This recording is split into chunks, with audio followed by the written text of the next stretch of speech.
Greetings, everybody. Happy Monday. We're getting back into it. We're going to talk about blood money today. And just for anybody who's checking in who hasn't watched any of the last videos, I'm just going to go over one article, people versus person real quick, just to, get us back on the same page. I hope everybody's having a wonderful time. Thanks for checking in. And definitely, there's something y'all want to pay attention to. Okay. So people versus persons. Excuse me. There are 4 political statuses generally available to Americans. They are, number 1, state national. Number 2, state citizen. Number 3, United States citizen, federal and territorial. And then 4, citizen of the United States, municipal. The first political status, state national, confers our nationality. As Americans, we are typically born within the geographical borders of the state of the Union, and we technically acquire our nationality from our sovereign state.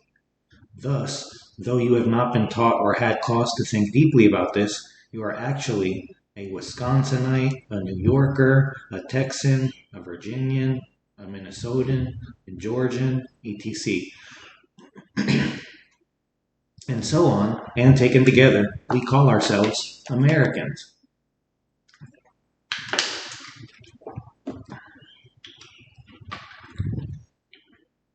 If we are born to American parents living in foreign places, we naturally acquire and claim our nationality through either one of our parents.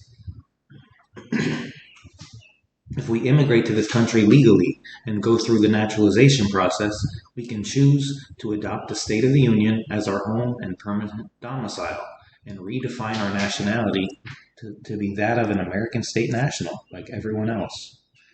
We say that, for example, Minnesota is populated by Minnesotans. Minnesota is a physically defined state, and Minnesotans are all people, adopting that place as their home. And they are part of the population of Minnesota. Note the verbiage: people, home, population. You can also choose, once the age of 21, to adopt the political status of a state citizen, one of the people, capital P, to whom the guarantees of the constitutions are owed. All citizenships involve a responsibility of some kind to serve a government. State citizenship is no different. By joining your state assembly, you become involved in fulfilling the responsibilities of self-governance, and you reap the rewards thereof. As Americans, we have the absolute right to self-govern, but we must also organize and accept the responsibilities of self-governance to actually exercise that right. Otherwise, it's just academic, and our actual government of the people, by the people, for the people goes dormant. State nationals are living beings known as people, lowercase p. State citizens are known as lawful persons, or people, capital P, like we the people. Assuming the responsibilities and rights of a state citizen and standing in the capacity of your lawful person enables you to enforce the contractual guarantees of the federal constitutions. So this is the necessary political status for us to adopt if we want the freedom of self-governance and wish to enforce the constitutional guarantees we are owed. Both these political statuses, state national and state citizen, are domestic with respect to uppercase, lowercase, so like a proper noun, the United States, meaning that they exist and function within the borders of the several states and are members of the Union of States, formed by the unanimous Declaration of Independence. There's only one caveat. If you choose to stand as one of the people, capital P, state citizens, you must forswear all other allegiances to any other state. That is, you can't exercise dual citizenship and claim to be a Texan Oklahoman or a British Floridian. If you step beyond this point, you leave the land jurisdiction of your home state, and its sister states behind, and enter the airy-fairy realm of the international jurisdiction of the sea and legal persons. Legal persons have no physical connection to our land or soil, nor to flesh and blood. They are what are known as legal fictions. They function under international law and represent officers and employees and wards of various governments and corporations. For example, a mayor or a governor or a president is a legal person. But also notice that if you are at sea, that is on the high seas, your own trade name that you use on land becomes a legal person. And as a result of treaties long established, we, in American, are considered a ward. Are considered a ward of the British monarch while on the high seas or on the navigable inland waterways of our own country. Thus, there's an interference, like a toggle switch between our lawful person as a state citizen, one of the capital P people, right? We the people, on land. Remember the jurisdiction that's actual and factual, where real things are, like people and property. Your own trade name that you use on land becomes a legal like a toggle switch between your lawful person as a state citizen on the land and your legal person on the sea. And there is an equally profound difference in your capacities. Remember, legal person, legal fiction, color of law, creation of the mind. It's a thought, it's an idea. J.C. Penney, all capitals, municipal, territorial, not for Americans, not for people. Only for people acting in the capacity of, so, acting as, an employee for a governmental service providing corporation. That's it. That's a legal person. As a state citizen and lawful person, standing on the land and soil of our states, we are subject only to our own government. When we venture out on the high seas or navigable inland waterways, however, we become subject to international law and are redefined as a legal person and as a ward subject to the King of Great Britain. Which one we are is determined by our standing, literally, where or in which capacity we are acting. Lawful person, state citizen, or legal person, ward of the king or queen, right? Legal persons are said to inhabit our country and are not considered part of our population. Instead, they merely reside among us for a temporary period of time for specific purposes. And instead of living in our states of the Union, Georgia, Texas, Florida, New York, California, they are United States citizens operating in international jurisdiction and inhabiting or residing in equally fictional states of states. State of Georgia, state of New York, state of Texas, right? Corporations. Like a state of New Hampshire. And I'm going to post the Duns and Bradstreet numbers it's going to be the first link in the, the description. Make sure you guys check that out, because that's the proof that just like they've impersonated our names with legal persons, right? Just like we're born lawful persons, and they take our name and they make it all capital letters, right? We talked about that in the last video, using the unlawful conversion, the semantic deceit, the birth certificate. So when our parents register our name, they take that name and they create an all capital name legal person version. It's a conversion. It's like a double impersonation scheme. And just like J.C. Penney, your name ends up being written just like that, like a corporation, like a name on a tombstone, dead, all capital letters. It's not a living, it's not a proper noun. And what they do is, they create a Cesta KV trust account with that name. And in addition to that, they create a public transmitting utility with a different variation of your name. And then we talked about it in the last video. Y'all can go check it out if you know. But so y'all got to check out the word. Like I said, I'm going to put the Duns and Bradstreet number. Make sure y'all check it out because that shows the same way they double impersonated our names, they double impersonated the names of the actual sovereign states of the Union. So Georgia, they created a corporation called State of Georgia. So, and everything. City of Atlanta is the corporation version of Atlanta. So I'll post that down below. Y'all see. Please check it out. But definitely check out the meaning of the word resident as well, because res, basically means. I'm gonna look it up right now just to read it to y'all.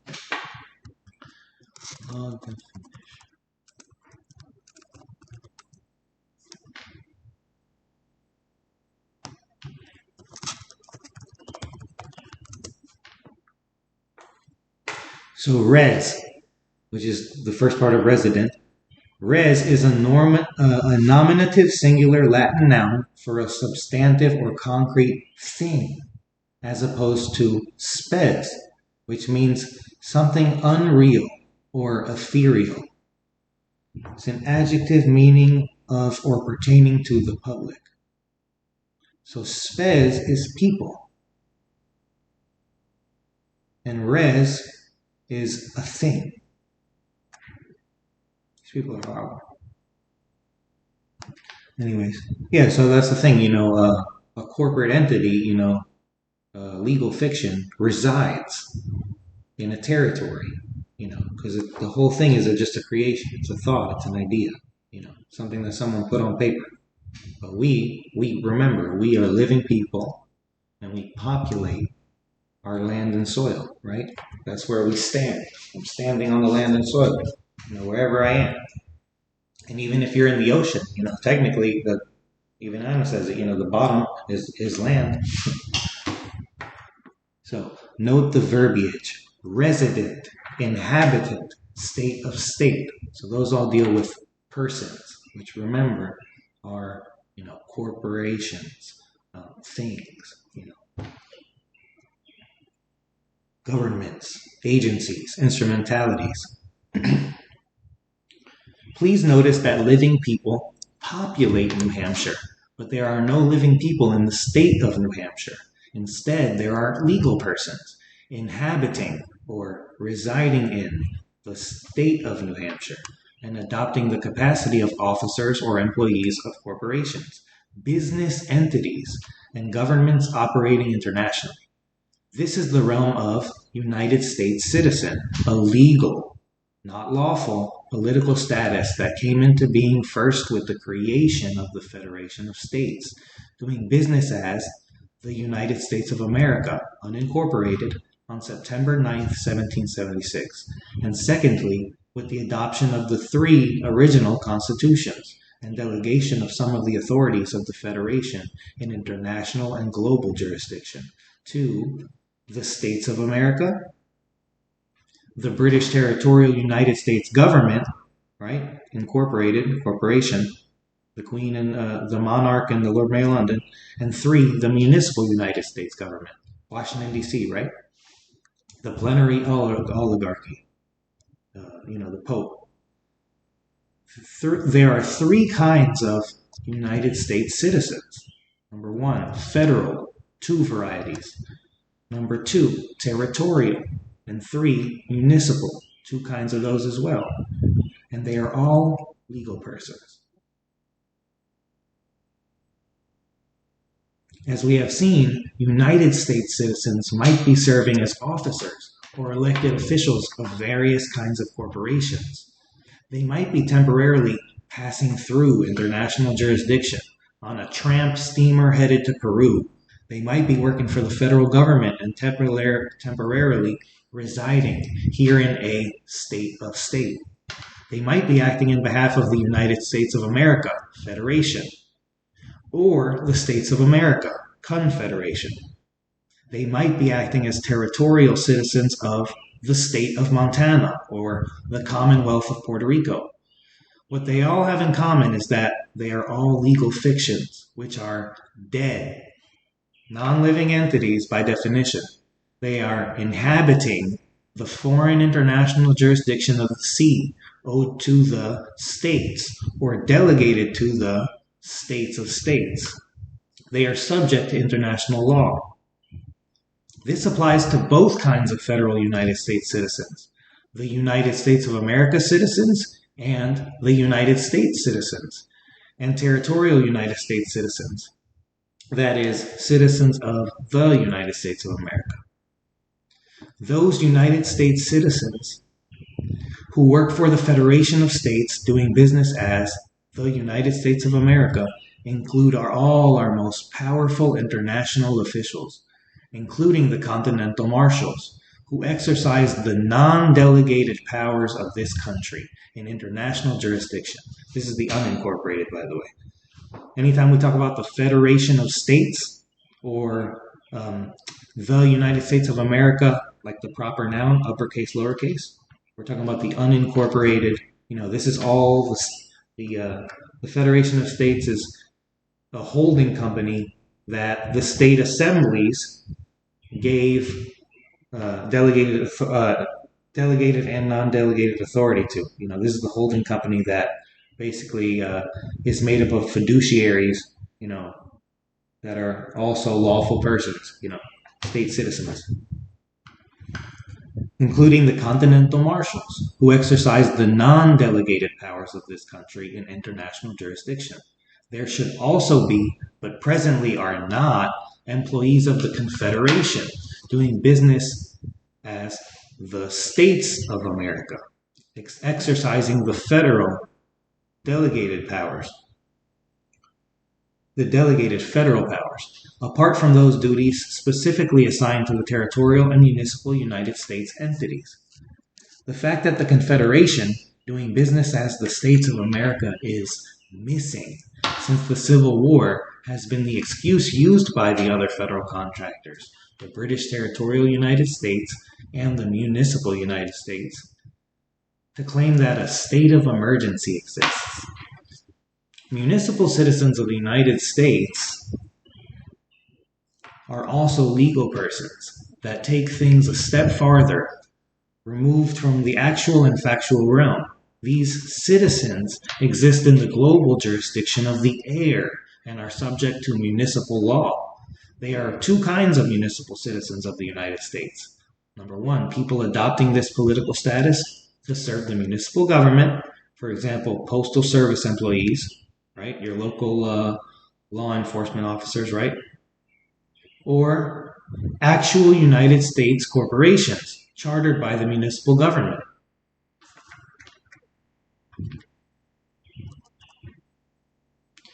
That is where you find all the strawman entities.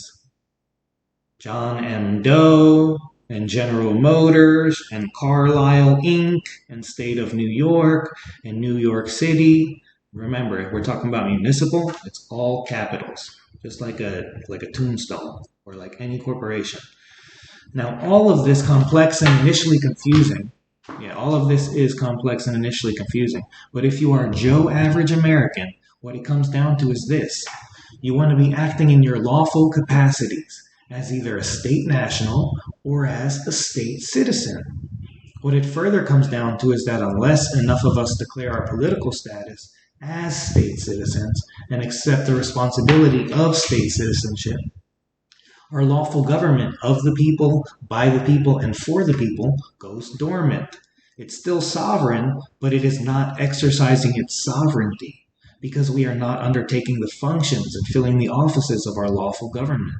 This unwitting neglect on our part leaves the door open for corporations, including foreign corporations, to come in as federal contractors and rule the roost. It allows the king's court to harass and pillage us. It allows the Pope's minions to enslave us. Now, obviously, there is a vast difference between lawful persons and legal persons. Lawful persons have substance. They are tied to physical reality and fully defined. Maine, for example, is an actual place defined by physical borders. weights, and measures. And it has an actual living, breathing population that is also physically defined. Maine and the people who live there own actual assets: land, soil, gold coins, trees, fish, gardens, right? Families. And only lawful persons can own these lawful assets. Legal persons are immaterial and incomplete, a condition described in law as inchoate. They exist only in the realms of international business and global commerce. The inchoate entity doing business as the state of Michigan is just a business corporate organization chartered by the British Territorial U.S. government. It has no borders or physical reality. The inhabitants, also known as residents of the state of Maine or state of Maine, have no ability to actually own physical assets in Maine. At most, they may act as employees of corporations and trade in credit and debt instruments, known as securities. And now finally, we come to the reasons why both the NLA and the Jural Assemblies are just more wheel-spinning exercises. They are organizations formed by legal persons, that is, by those choosing to act as United States citizens and or citizens of the United States, not by those who have declared their political status as state citizens. As legal persons, they are functioning in a foreign and immaterial capacity, and they are attempting to commandeer rights and authorities and responsibilities that belong to the people. Capital P, remember? That is lawful persons operating as state citizens. So that's like the one thing about anyone who's on, the quest for truth, say down the rabbit, has actually been reading and verifying fact, or looking for it, looking for the truth, or at least asking questions. There's so many people who provide an answer, or we're fighting for this, or we're protesting for this, or we're about to do this, but none of them talk about the great fraud. None of them teach you about how we were press ganged and how we were turned into these legal fictions, and no one teaches you about how to become a lawful person, how to claim your name, how to claim your estate, how to learn how to operate your own self-governing government with your county and your state of the union. No one even talks about state of the union. Before I found out about the States Assembly, I'd heard about National Liberty Alliance. There was something called like Republic, but it wasn't even spelled right. I've heard of many things, and I'm not throwing dirt on any of this. The only thing I want to say is there's a difference. If you're acting in a legal person capacity and you're holding any type of assembly, association, society, meetup, protest, you need to understand, you're not a state citizen. You're not even a state national. So it's not a proper assembly of people, lowercase p or capital P. It's an assembly of, or an association, or a society, or whatever you want to call it, of persons. Legal fictions, right? Ones that have to follow, municipal law or territorial law, international law, right? In the international jurisdiction of the sea, right? Where things aren't actual and factual, right? In the jurisdiction of the air, where things are just up for interpretation and they're not real, So you can't act in the wrong capacity, and you can't be out there not understanding the fence and knowing, not only do we have the right to have these courts and to, enforce these constitutional protections and these non-delegated powers and these delegated powers, depending on where we are, as lawful persons. But if we're not claiming our lawful person and we're still claiming to be legal persons in all aspects of the situation, then you are, committing insurrection or being a domestic terrorist against your own corporation. See what I'm saying? Like, that's how they flip the script. Now, if you're a lawful person, if you're a man or woman who's, reclaimed their name in a state and they're standing on the land and soil of their state of the union or their county, and, they get together with other state citizens, they can have these jural assemblies because it's a jural assembly as opposed to a jural society, right? When people get together, it's an assembly. When persons get together, it's a society. And you don't want to be part of a jural society. So, like I said, I'm not throwing dirt on anyone. I want everyone to go ahead and do all their own research. But I'm just going to let you know from my perspective and from my understanding and my, truth-seeking and my research. Christopher James will tell you, and Anna von Reitz will tell you, they're, in my opinion, they're two of the most on track when it comes to, everything. And I would say Anna's a couple steps above Christopher, but Anna's a couple of steps beyond everybody. I think Anna's the most informed, lawful person on earth. But that's the good thing. The good thing is that luckily she not only is she the most informed, or one of them, but she's also the most transparent. She's the most honest. She's the most, she's been saying the same things forever, and it's slowly been trickling out, and she's been more right and right and right and right. And, there's most people that are looking for truth when they find, even if it's 95% or 85 or 60 or whatever, and if you cling to it too much, and you're not still open to more, are you really on the path of truth? So, like I said, if anyone's willing to show me, any proof of anything further than this or beyond this, I gladly welcome it. But until then, this is the most truth that I've found. And I have Anna to thank for it in the state assemblies.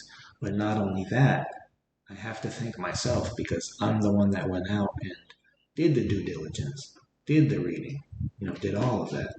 I dove in and, came to the understandings and, went and started reading etymology and reading history and reading about jurisdictions. And obviously now, because I have such an enjoyment and a passion for doing that, that's why I'm willing to take the time to, share that information with y'all. So, like I said, I'll never throw dirt on anyone. I'm just giving you my perspective from my journey. But now I am giving you the facts. A legal person meeting up with 10 other legal persons, they make up a jural society. A bunch of lawful persons make up a jural assembly. So, right here. Yeah, so NLA and all these misbegotten jural assemblies, which remember are jural societies, that are running around half-cocked are functioning in the wrong jurisdiction to do what they say they want to do, and the people involved are acting as inhabitants of foreign state of states, not as part of the actual state's population. Whether they realize it or not, what they are doing is so improper that it can be considered an unlawful and illegal attempted takeover of our actual government. As legal persons, they are functioning in a foreign and immaterial capacity, and they are attempting to commandeer rights and authorities and responsibilities that belong to the people, capital P, lawful persons, operating as state citizens. It is a classic situation of, you can't get there from here. You can't exercise the rights and the prerogatives of our actual government or enforce the constitutions while acting as a foreign government employee or dependent of a foreign corporation. Furthermore, you can't operate any kind of state or even a state-of-state organization on the basis of a jural assembly or a grand jury. That's like building a car door and pretending to have a car. We have talked to these groups until we are blue in the face, and despite their long record of accomplishing nothing toward relief or justice for the people of this country, and despite the fact that what they are doing is patiently improper or may amount to insurrection against the actual government, they persist in their wrong-headed assumptions.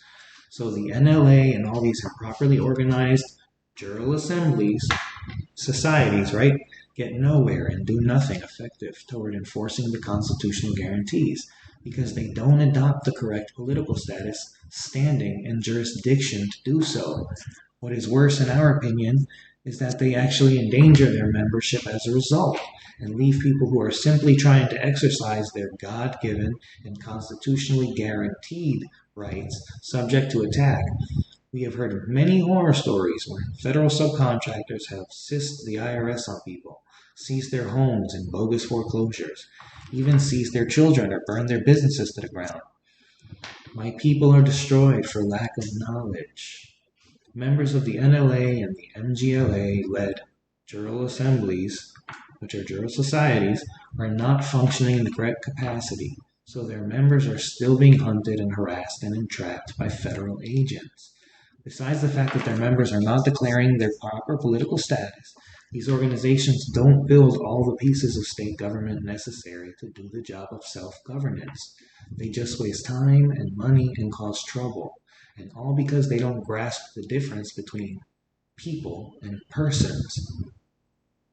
Thankfully, other Americans who do get it have done the work and done it correctly, so that they can exercise their lawful persons to gain control of the runway train that is functioning as a government in this country.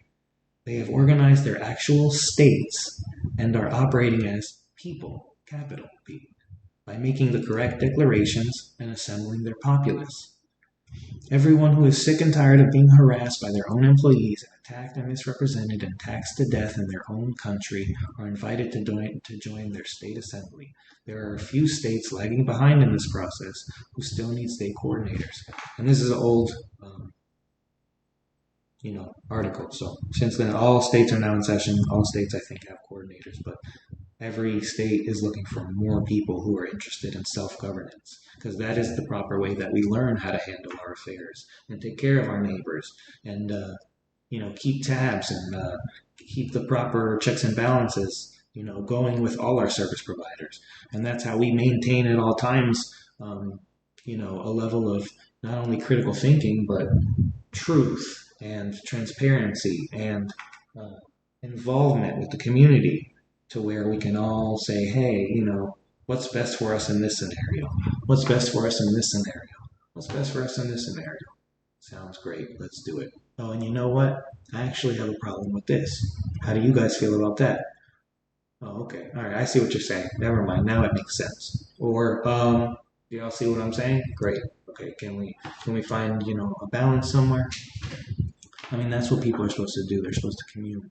They're not supposed to be just working themselves to death, drinking themselves to death, eating themselves to death, and, medicating themselves to death. So let's get to the blood money articles. Awesome. All these articles are so powerful, And that's the thing. It's like if everyone had read these, we'd already all be on the same page. But it's okay. We can do it now, and we're starting to. So, blood money. First, let's review what actual money is. Actual money has value in its own right, meaning intrinsic value.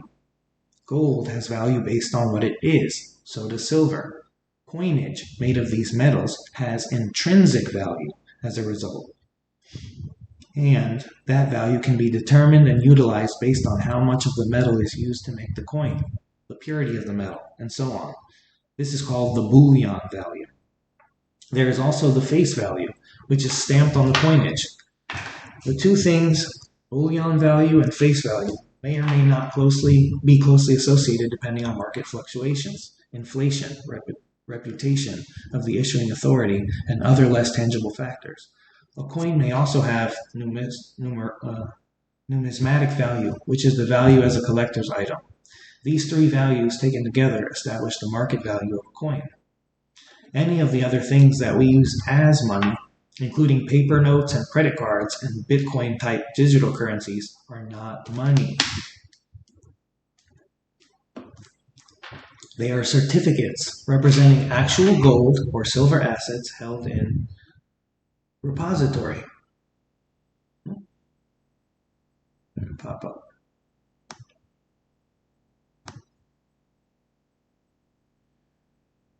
There we go. Where were we? So any of the other things that we use as money, including paper notes and credit cards and Bitcoin-type digital currencies, are not money, guys. They are just certificates representing actual gold or silver assets held in a repository, or they are notes amounting to promises to pay or other forms of commercial script. Paper has no significant intrinsic value, so must be accepted as having whatever face value is printed on it. The act of accepting it gives it value. Understandably, people resist accepting paper for gold, or oil, or silver, or any other actual commodity, and must usually be imposed upon by legal tender laws before they will do so. The classic example we have, just used to describe actual money, must be amended somewhat due to the advent of other asset-backed currencies, such as the petrodollar. The value of such currencies is also pegged and related to a unitized value of a specific commodity, such as 1 gallon of grade A crude oil. There is no theoretical end to the variety of such asset-backed currencies. We can trade to a limited extent in strawberry dollars. In addition to all these commodity-based currencies, there's blood money. Most Americans recognize this term as being related to bounty hunting, whereas a reward posted for the apprehension of an outlaw. The reward in this instance is called blood money, as it involves exchanging money for a living, or sometimes dead body. Judas's 30 pieces of silver represent blood money, a reward paid for the service of betraying Jesus to the authorities of the day. These examples, however, may give you the wrong idea that blood money is restricted to these sorts of sordid and specific kinds of performance rewards. In fact, blood money is far more common in other contexts and represents the value of human life energy. That is, the value of our labor, our thoughts, our patents, copyrights, trademarks, and all those intellectual properties that are ours by nature make up another world trading sector and form of money. This is because we not only trade money for goods, we trade money for services. We unitize the value of services, much as we unitize the value of gold. We establish hourly wages and minimum wage standards, which then peg, in a very general sense, the value of labor being traded for money. A skilled laborer simply commands more of the units per hour. Hitler demonstrated how simply and arbitrary this is when he famously defined the new post-World I Deutsche Mark as being equal to either 1 hour of labor or 1 loaf of bread. This established the exchange rate of the DM in one stroke for both commodity purposes, bread and labor purposes.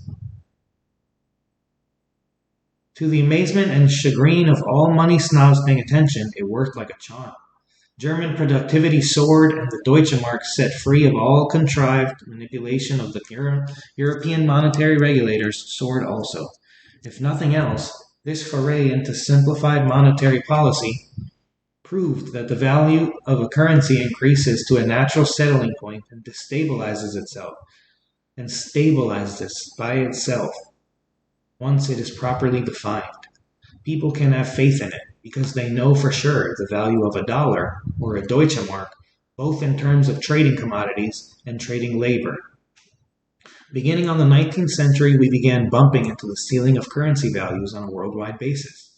There simply wasn't enough gold or silver in this world to backstop the burgeoning demand for currency needed to build industry and fuel the demand for infrastructure and governmental services. Even when they added the value of the blood money, the labor commodities, into the equations, there still wasn't enough basis to issue enough currency. This demand for money as a commodity, coupled with the physical limits of both the trading value of commodities and labor, the believability factor, led to the demand for both, number one, the extreme exercise of all assets to provide basis for currencies, and two, credit, lots of it. Credit, unlike any form of money, either commodity-based or labor-based blood money, does not exist in the actual world. It has no basis, but faith in a future ability to pay. And as we all know, the future does not exist in the present. Good faith and credit. This all results in a situation in which we have borrowed the assets of a projected future, including future labor assets, to pay for otherwise insupportable economic expansion today. This, combined with the money commodity rigging scheme known as the Economic Stabilization Fund, has allowed us to proceed without currency wars that would otherwise naturally erupt as each country battled to preserve its own living standards and more efficiently and completely sell out future generations in exchange for more comforts and bigger welfare payments today. It seemed innocent enough at the time. After all, it's all in the future, and the future isn't actual. It's theoretical. And once we begin dealing in such theory, we have left Earth, and we have left Earth behind and entered the Never Never Land, where both Peter Pan and the Land of Oz exist. This fundamental unreality and the theoretical consequence is what drives the increasing connection between fact and fiction. In the construct concocted by Bretton Woods, and more recently by the World Economic Forum, average people counted as citizenry of each country are born as the carriers of a completely insurmountable debt and exist only as debt slaves. This, while the same people are in fact the owners and possessors of everything of actual value on this planet, including the value of their labor. Listen to that. In the construct concocted by Bretton Woods, and more recently by the World Economic Forum, average people counted as citizenry of each country are born as the carriers of a completely insurmountable debt and exist only as debt slaves. This, while these same people are in fact the owners and possessors of everything of actual value on this planet, including the value of our labor. The world of monetary theory and future indebtedness in the form of credit has created a head-on collision between fact and fiction. And everywhere you turn, you hear the whispered and horrified refrain, somebody's got to pay for this. Let's begin with the fact that you can't indebt something that never existed, but you can honor credit that is prepaid. Next.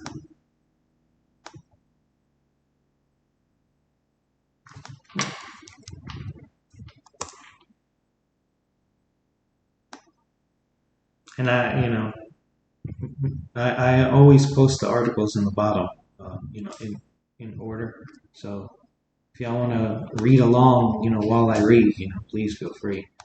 You don't have to just watch me reading. Blood money 2. Think of it this way. You go to work and exchange your labor, energy, and skills for $2,000. You take the $2,000, symbolizing the value of the work you contributed to the electric company, and deposit this in your account. After having already paid your bill for the month, this creates what? A prepaid $2,000 credit on this account, paid in blood money, your energy, your skills, and your time on Earth. Prepaid credit can be a very tempting thing for bankers. On one hand, it's prepaid. It's standing there on the books as a credit. It has some of the same liability characteristics of any other kind of deposit from a banker. But because it's credit, the whole picture gets a little stranger and fuzzier. Why? Think of it this way. If someone deposits 10 1-ounce gold Canadian maple leaf coins in a bank box in your bank, you are responsible for returning those same coins, unharmed, on demand. While in your custody, those coins are a liability for you.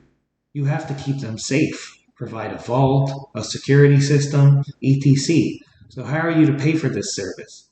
It used to be that depositors simply agreed to pay a deposit fee, a service fee for the service of safekeeping someone else's gold, until the rats, acting under the demand for new sources of money and credit described in the first Blood Money article, began the practice of fractional reserve banking.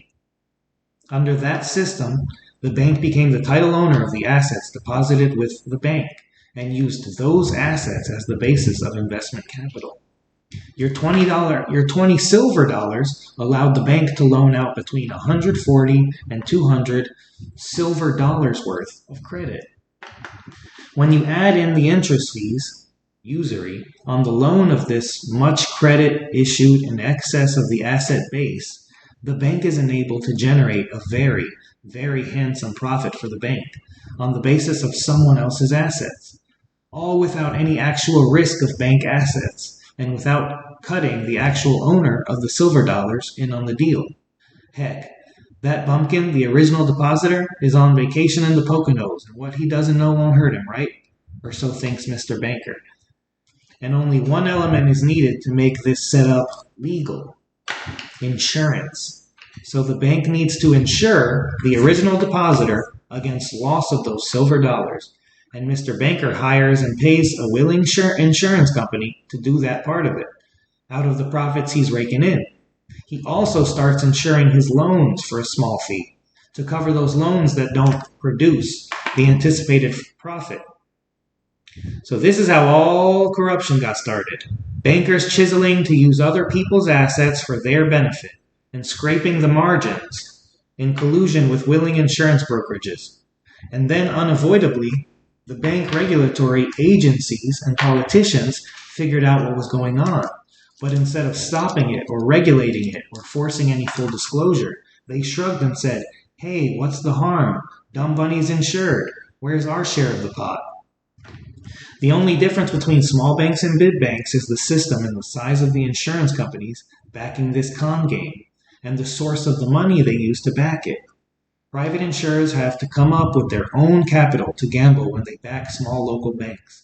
But when it comes to big business, private insurers can't hack it. So Uncle Sam, in the form of the Territorial United States Congress, British, right, comes to the rescue and says, "We'll guarantee the bank's deposits using public money." And where does that public money come from? Why, lo and behold, it comes from old dumb Bunny in the Poconos, who is the source of the asset backing all this loan activity in the first place, and now also paying to insure the banks from any losses resulting from their loan activities too. It's all a win-win-win for the bankers, and still, old dumb Bunny smiling and trusting and taking it in the shorts, content that at least the assets he has deposited are safe, and he's getting a whole 2.3% interest on it. The bankers are now in the ultimate sweet spot, with the insurance companies and politicians all lined up behind them, milking dumb Bunny both fore and after, coming and going, day and night. They are not only pulling off all this totally outrageous loan activity and the usury profit from it, at no expense or risk to themselves, but they are getting the depositors whose assets they are leveraging to do all this in the first place, to pay for their insurance costs. The bankers and their insurers are totally insulated from any kind of loss and just sitting in the middle of the web like spiders, raking in the profits from their insured Ponzi loan scheme. And where are the politicians we hired to protect old dumb Bunny, Joe Public, from this kind of exploitation?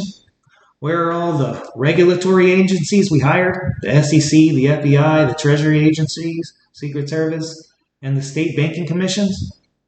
Because remember, they're governmental service providers, right? They're supposed to regulate government, not the people.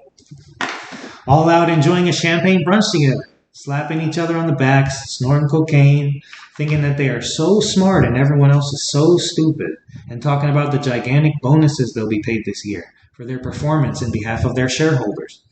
Now, with this firmly in view, go back to our original situation where you have overpaid your account at the electric company, creating a $2,000 credit. Being a dumb Bunny and having done something so novel as to try to protect ourselves from future billings, that credit becomes a deposit on the books of an electric company. And the same thing happens all over again, with this important difference. A credit is immaterial. There's no specific non-fungible deposit liability, just a prepaid credit to be accounted for on a different ledger, the electronic company's ledger. This makes the big bank ripoff even easier. The electric company banks your credit with their bank. Their bank benefits from the fractional reserve system leverage just the same, but this time there's nothing specific to be returned or insured. For the bank, there is more pure profit to be realized from a prepaid credit deposit than any other kind of deposit, and balancing the books with prepaid credit becomes ultimately attractive. So how to up the number of people clueless and responsible enough to issue the prepaid credits? Millions upon millions of Americans provide prepaid credits to the IRS and Internal Revenue Service every year, as well as voluntarily donating a large percentage of their private earnings as a gift. It's clear that most of them have no income from federal sources and therefore owe no federal income taxes. There's no public law requiring them to pay. What else could it be but a gift? And that's in fact how the IRS/Internal Revenue Service both account for all our non-resident alien contributions as gift and estate taxes. Many insurance and utility and rental property management organizations do the same thing when they pre-bill for a month before providing the service, or insisting that you post a hefty down payment or a service deposit. They even call it a deposit, as in a bank deposit. You simply aren't thinking of it in those terms. These practices post a constant prepaid credit on your account, which rolls over month to month to month, generating all sorts of yummy investment capital without any need to insure it for protection. For our protection. And the worst that can happen to the banks, the utility corporations, the property management service companies gouging us, they have to honor our prepaid credit and cancel out all or part of current billings, or do what the U.S. Inc. recently did, declare bankruptcy and throw our prepaid credit into the pot along with their other liabilities for discharge. It's a good thing your grandma wasn't looking out for you, but now you have to start looking and thinking for yourselves. Oh, it's a good thing your grandma was looking out for you, but now you have to start looking and thinking for yourselves. None of this is rocket science, but it does demand our attention and action going forward.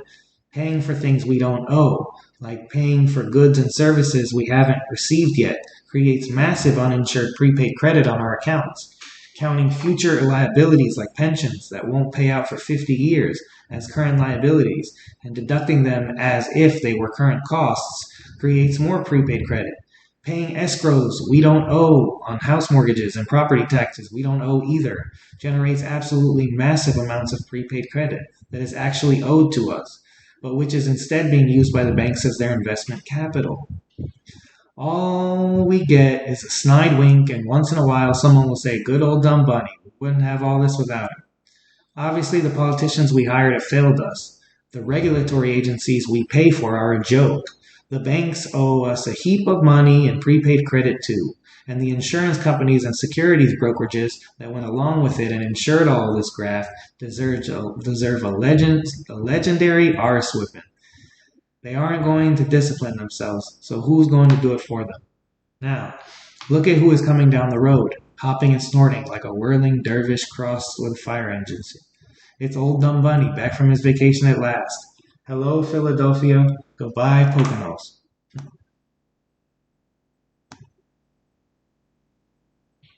Number 3. The last couple of days, we've been going over the different kinds of money and things that substitute for money. These include 2 forms of asset-backed money. Number 1, commodity-backed money, and 2, labor-backed money and commercial script. So labor-backed money and commercial script is certificates, bonds, shares, promissory notes, etc. We learned that in addition to the traditional commodity-backed money, like gold and silver coins, there's labor-backed money, also known as blood money, because it is assigned value based on the value of labor, energy, skills, and intellectual property belonging to the living people. Federal Reserve notes are blood money. Millions of Americans misidentified as British Territorial U.S. citizens have been bonded as indentured servants, owned and operated by the British Crown. As part of their servitude, their labor assets and intellectual assets are bonded.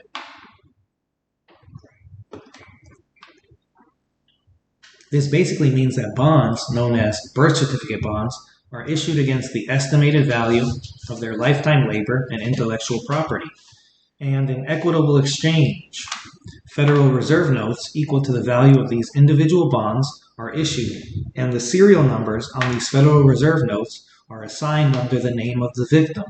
Of course, old dumb bunnies never told a word about this, although this is lined out under Public Law 10, Chapter 48 Statute 112, formerly HJR 192 of June 5, 1933, of 31 U.S. Code 5118 D2, the Emergency Banking Relief Act of March 9, 1933, telling us that all forms of currency are an individual's credit per public policy. It isn't actually told to you in words that average people could understand. It means that you owe the currencies. You own the currencies, lock, stock, and barrel. And it also means that all the corporations are in our debt. So our labor and our intellectual assets, our good name, our copyrights, our patents, our trade names, etc., have all been seized upon by the Brits and sold into indentured servitude to back the Federal Reserve notes and all other forms of currency, including coupons, stamps, tariffs, taxes, promissory notes, money orders, wire transfers, U.S. dollars, Federal Reserve notes, traffic citations, court cases, digital currencies, you name it, and you are on the hook for it. It's your blood money that they are using to run their current system and pay their payrolls, while they have conveniently cashiered away your gold and silver resources for safekeeping in the Philippines and Indonesia and other ports of call, and blocked our access to this alternative form of commodity-backed money. They forced us to slave away and bear the entire brunt of supporting their labor-backed currency issues, while blocking our access to our own gold and silver resources. Those resources could have been used to issue a commodity-backed currency instead, as President Kennedy directed, but they killed him and pushed their filthy petrodollar instead, and jacked our energy costs sky high as a reward. A singular labor-backed currency system lets the rats freely manipulate the value of commodities. Everything from the value of gold and silver to sow bellies can be fixed. Everything from the value of gold and silver to sow bellies can be fixed. And as long as there is no parity or fixed standard for commodity values, it's perfectly legal to engage in commodity price fixing because, well, there's no way to determine a price for commodities. There's no way. Remember what the Queen's Uncle Adolf did in Germany with the Deutsche Mark? He set up the commodity standard and the labor standard in one simple stroke, establishing an exchange rate of 1 Deutsche Mark per loaf of good bread, or alternatively, 1 Deutsche Mark per hour of labor, both at once. What these vermin have done is to arbitrarily define and use only a labor standard, so they could put the entire burden of supporting the currency on us, while they artificially rigged the price of commodities. Everything from shoes to Bob Dole's pineapple, which of course has been used to gouge us at the gas station, the grocery store, the post office, and everywhere else. There was really no need to use blood money to front the currencies. There was instead a desire to subject us to foreign law, undermine our actual currency, the United States silver dollar, and pull another fraud scheme involving pre-planned bankruptcy of their municipal corporations, claims of abandonment against our actual government, and destructive inflation of fiat currencies attributed to us without our knowledge or consent, to reduce us, good old dumb bunnies, to homelessness, poverty, and economic collapse. Meanwhile, they intended to take their winnings and repeat the same process in China, using our purloined wealth to buy their way into Beijing, convince the CCP to sell them the Chinese people for the same purposes, and the image of jealousy in Ezekiel 14 comes to mind. It's like having a leech attached to our back. You can't see it, but it's sucking you dry nonetheless.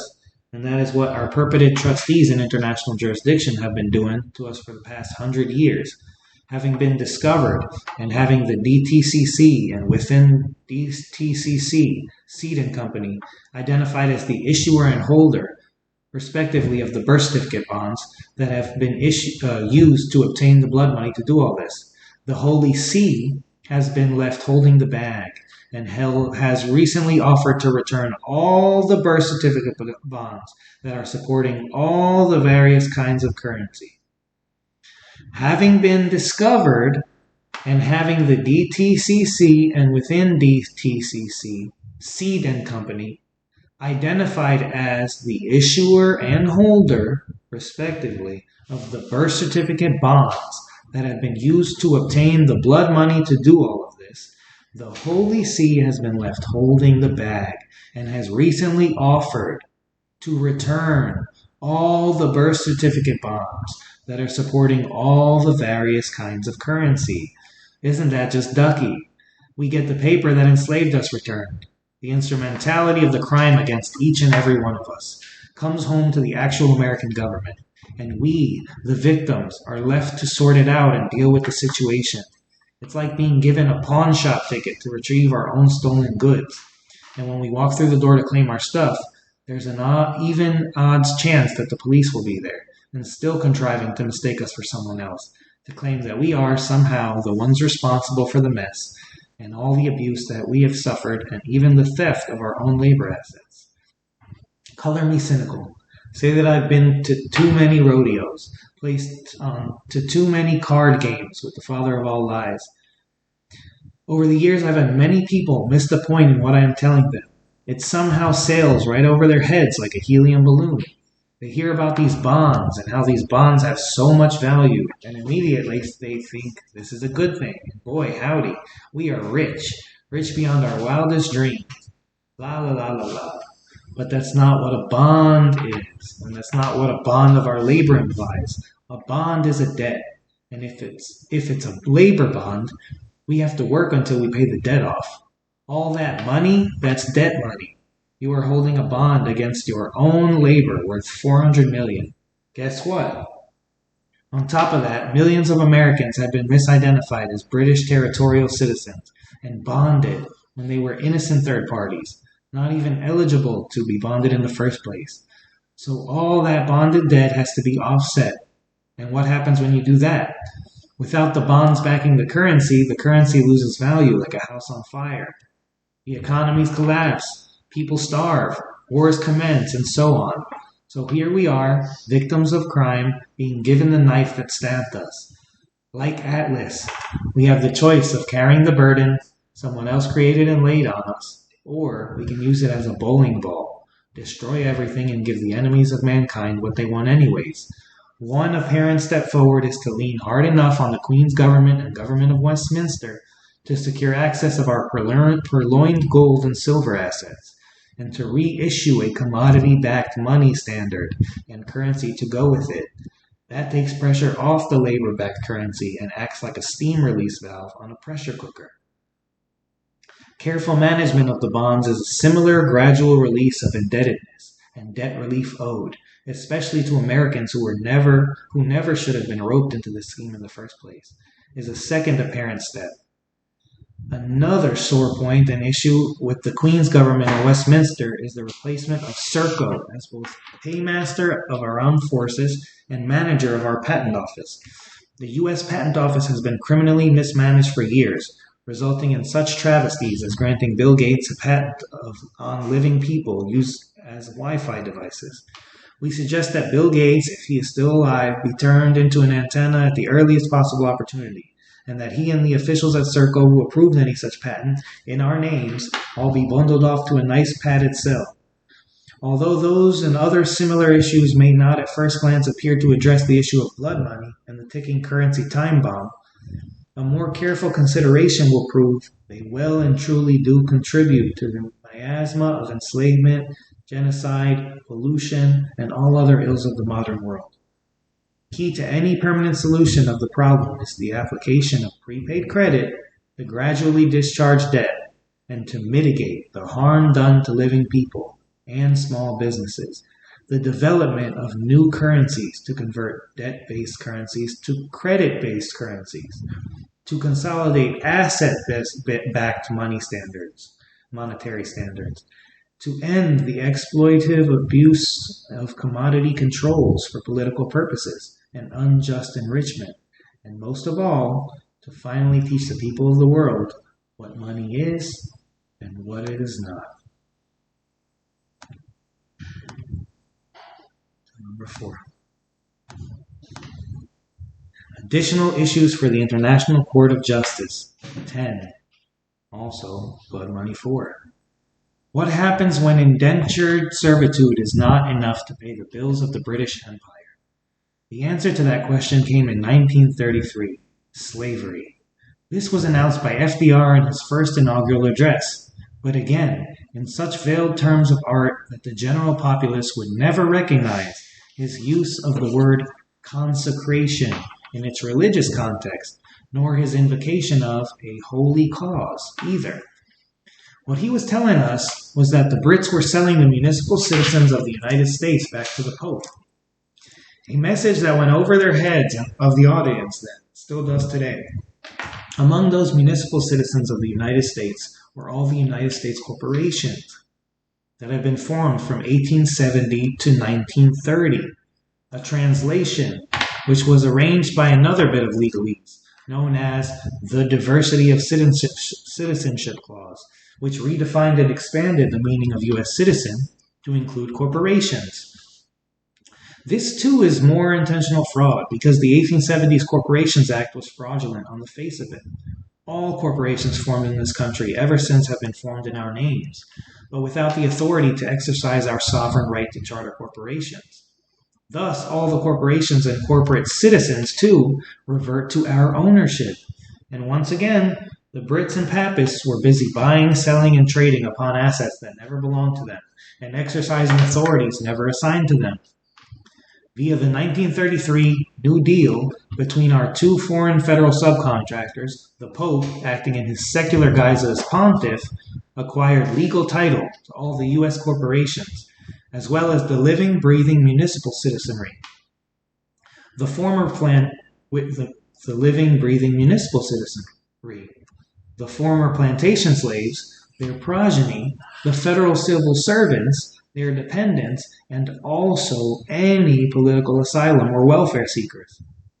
Legal title to people. That sounds like slavery, doesn't it? And so it is. One of the gobsmackers well hidden from rank and file Americans is that the municipal government never abolished slavery, and the territorial government enshrined slavery as a permanent part of its corporate constitution, via the Bill of Attainder, which they published as the 14th Amendment. In the years leading up to this, the excuse for it was that it was just a cozy little deal between the British King and the Pope, designed to collect war reparations after the 1930 to 33 round of bankruptcies. A new era of glorious collusion opened up, in which the municipal, Papist, and territorial British subcontractors agreed amongst themselves to join forces under the Declaration of Interdependence of their governments in the United States. The municipal citizens of the United States had always been considered assets of the public charitable trust, property and chattel thereof. And this was allowed because the municipal government, acting as the independent, international, city-state of Washington, D.C., allowed slavery. After 1920, the Brits got in on the act, doing the same basic thing by redefining their own indentured servants, the British U.S. citizens, as dual citizens of the municipal government. The game was on. They simply entrapped all the unwary Americans, redefined everyone as a dual federal citizen, and split the take. The British courts prosecute the victims as municipal citizens, and the municipal courts prosecute them as British Territorial U.S. citizens. This double-ended impersonation scheme is a crime of fraud and personation, being employed on an unimaginable scale. The municipal government got the equitable title to the new slaves, and the British government got the legal title, which they handed over to Westminster for administration. The Americans, who were never told a word about any of this, sailed on unaware of all the flagrant lies being told about them and about their purportedly absent government. Via this constructive fraud and political identity theft scheme, the proper names of millions of Americans were latched upon the conditions of deceit and non-disclosure and copyrighted by the British Crown Corporation. One of the principal parts of this scheme was to back the currency system using the labor and intellectual property of the Americans, including the fiat Federal Reserve notes. The removal of the silver and gold standards then allowed a free hand for commodity rigging, including the ability to rig the money commodities themselves. As noted in the last one, you can't commit a crime of commodity rigging if the value of all commodities are unknown for a lack of standard. Another principal part of this fraud was to seize upon the private property and assets of the Americans under the pretense that they were municipal citizens of the United States, that is, criminals and prizes subject to the 14th Amendment. Without our government acting to record the political status of our people, the Brits were free to presume what they liked, and so they did, liberally presuming that every American they saw was a municipal citizen of the United States, and subjecting them to the foreign law of their king's equity, meaning that everything belongs to the king, and the privateers he employs as hired jurists are entitled to a cut of the profits. In truth and in fact, this is a gross breach of trust, international treaty, and commercial contract, a contract from which the British principals have continued to benefit themselves and claim authority from. The actual territorial constitution, the Constitution of the United States of America. Remember, y'all, the Constitution is a debt agreement between the people and the governmental service providers. In this case, the territorial British monarch. This famous agreement is the supreme law of the land, which all British sailors, including those who wear wigs, are obligated to honor. Yet they have been in violation of Article 4, Article 5, and Amendment 11 with regard to their treatment of Americans for decades, and they have evaded their obligations by deliberate falsification of records, forced enrollments, unconscionable contracts, and other illegal activities on our shores. Here's another example to the viewpoint and assumptions of the British bar privateers, forwarded to me this morning from a bar attorney in Tennessee. In quotes, because, this is what he said. "You may try to avoid all debts, but I have the pirate booty, and that is in estate fortura and absentia abstracto, and therefore is outside the realm of reason. All currency is gold, and no fiat money accepted as it is worthless, and should be forwarded with haste to avoid the intemperate stain of the U.S. illegal tender. Your offer is now half revoked and half revived, with the revived portion transferred to the real person in being, Bill Lee, and not the false de jure person, Governor Bill Lee.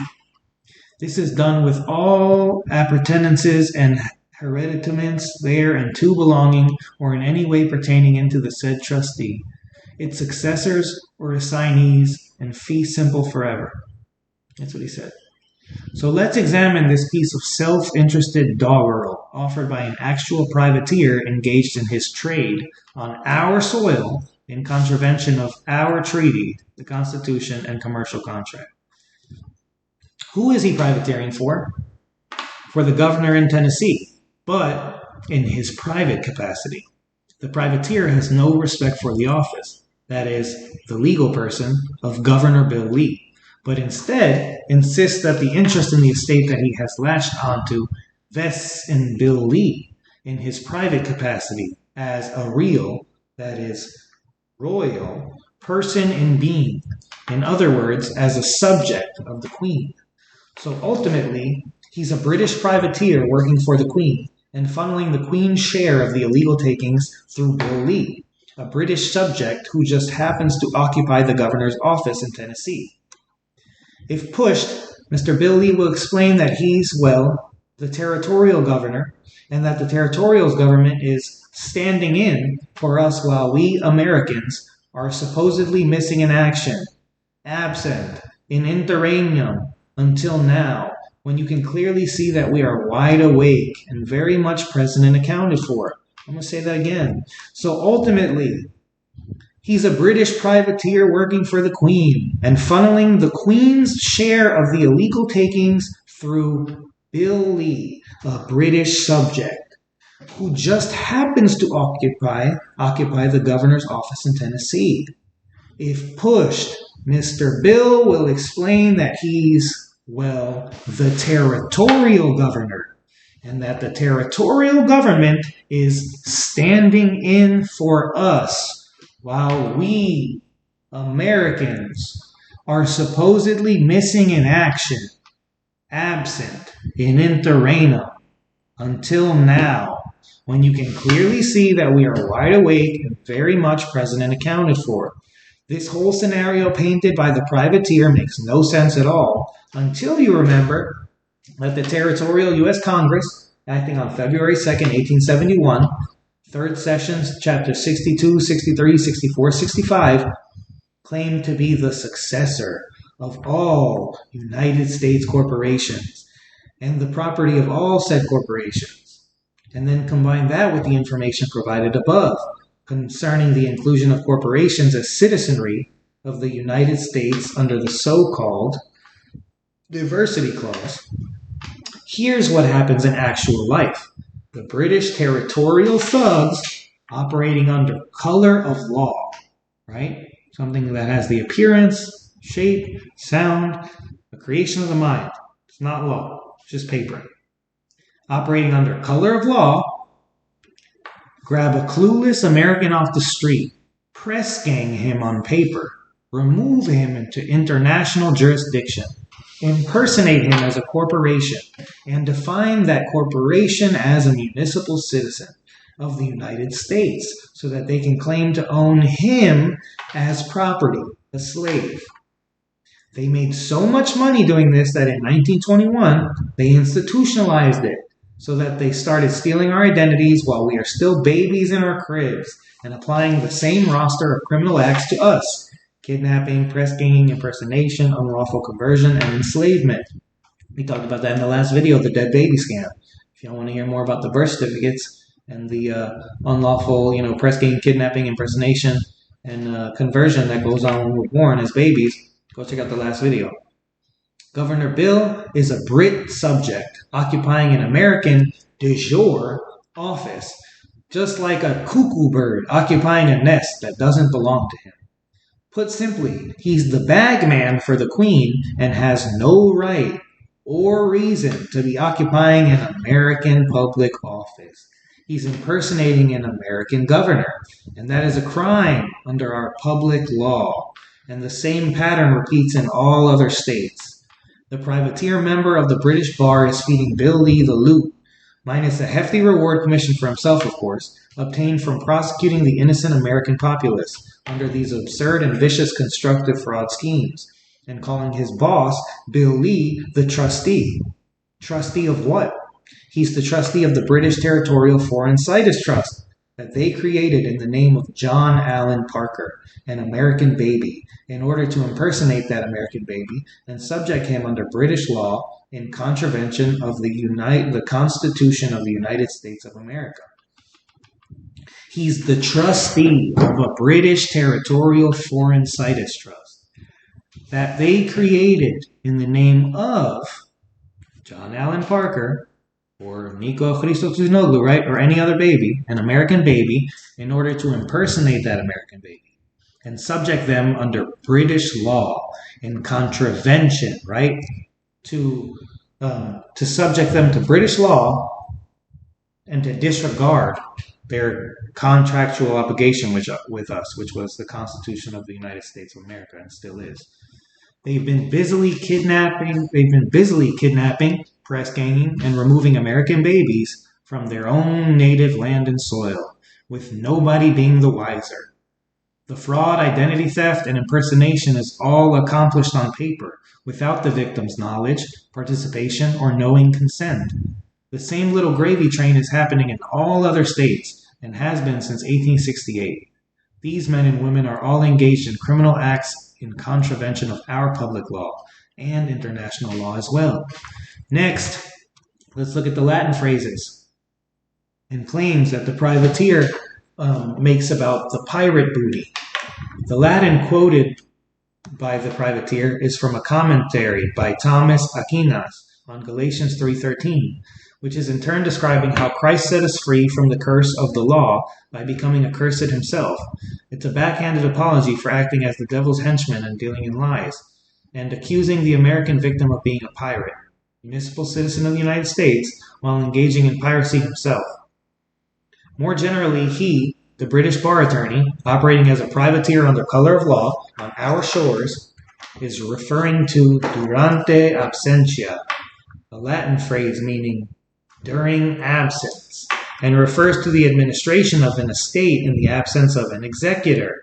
And this is connected to the purported absence of our government, which has been here, defrauded, and misinformed by our employees the entire time. Because what is our actual American government? State nationals and state citizens. That's it. People. All Americans and their estates are naturally outside the jurisdiction of the British courts, so they drag the impersonated American estate into their jurisdiction by the illegal and unlawful means described above. They then appoint one of their own court officers and an administrator, durante absentia, and pillage the foreign estate in the absence of the actual lawful executor.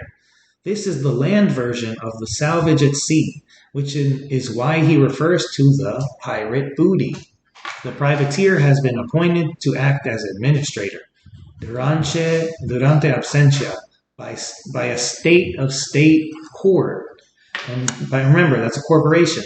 And based on this authority assumed under color of law, doesn't even exist. They're acting under an unauthorized and undelegated authority. Doesn't exist. By a state court, and based on this authority assumed under color of law, he pretends to have the power of life and death over his American slave and ownership of all the American assets. And he does this in front of a living man or woman who is the actual employer. A man or woman who is owed their faith and service. And this is done, moreover, while standing on the land and soil of this country in violation of our constitutions, and while pretending that our government is absent. Finally, note that the privateer is attempting to solicit a bribe, purportedly payable to Bill Lee via a Cash App transaction, and advocating this even though it's worthless and not currency, to avoid the taint of US dollars.